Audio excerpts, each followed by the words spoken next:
Assalamualaikum warahmatullahi wabarakatuh. Salam Jumaat, salam Ramadan kepada seluruh muslimin dan muslimat yang berpuasa.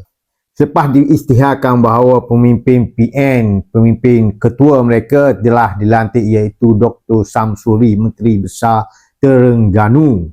Di kalangan orang-orang PAS sendiri sudah melihat pemimpin ini memang ada pelajaran pendidikan tinggi, ada pendidikan yang jarang-jarang orang Melayu ada, tapi mereka melihat PAS sudah hilang landasan perjuangan yang asal. Mereka melihat Dr. Sam ini sudah tidak ada beza dengan lain-lain pemimpin yang diketengahkan oleh lain-lain parti politik. Sudah tidak ada beza dengan parti-parti lain yang dulu PAS mengatakan lain-lain parti mengamalkan budaya pemimpin yang sekular, yang keduniaan. Sekarang PAS sudah mencalonkan pemimpin mereka yang bukan di kalangan ulama tapi yang dikatakan sekular itu.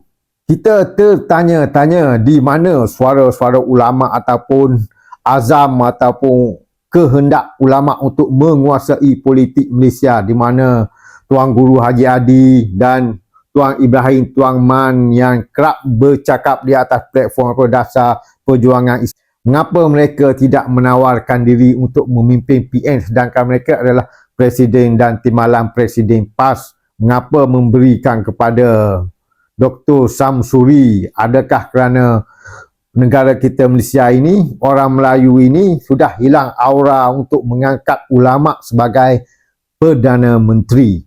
Rakyat sudah dipaksa untuk memilih parti, bukan lagi memilih pemimpin yang berlatar belakang ataupun yang bercirikan Islamik.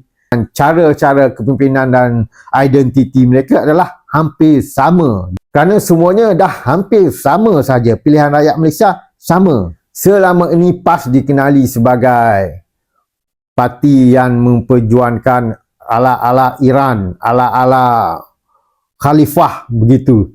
Yang nak menyelamatkan negara itu tiru cara-cara orang yang dia katakan meruntuhkan negara.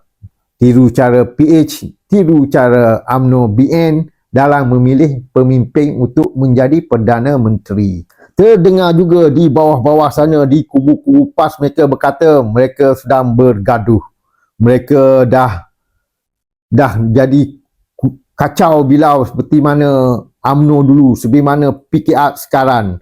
Mereka dah hilang fokus dan ada yang berani bercakap katanya antara Anwar Ibrahim, Dr. Sam dan Zahid Hamidi yang lebih mirip dilihat, yang lebih ulama nampak cara ataupun pendekatan mereka hanyalah Zahid Hamidi. Tetapi kerana Zahid Hamidi itu bukan PAS, maka mereka tidak menganggap keislaman UMNO lari daripada Islam yang PAS. Jadi sekarang mereka melihat antara tiga-tiga calon ini dan tambah satu lagi calon Muhyiddin bakal PM, mereka melihat Zahid Hamidi ini walaupun ada cara-cara moden sekularnya, namun ia ada ciri-ciri ulama dan ada kemesraan orang-orang agama.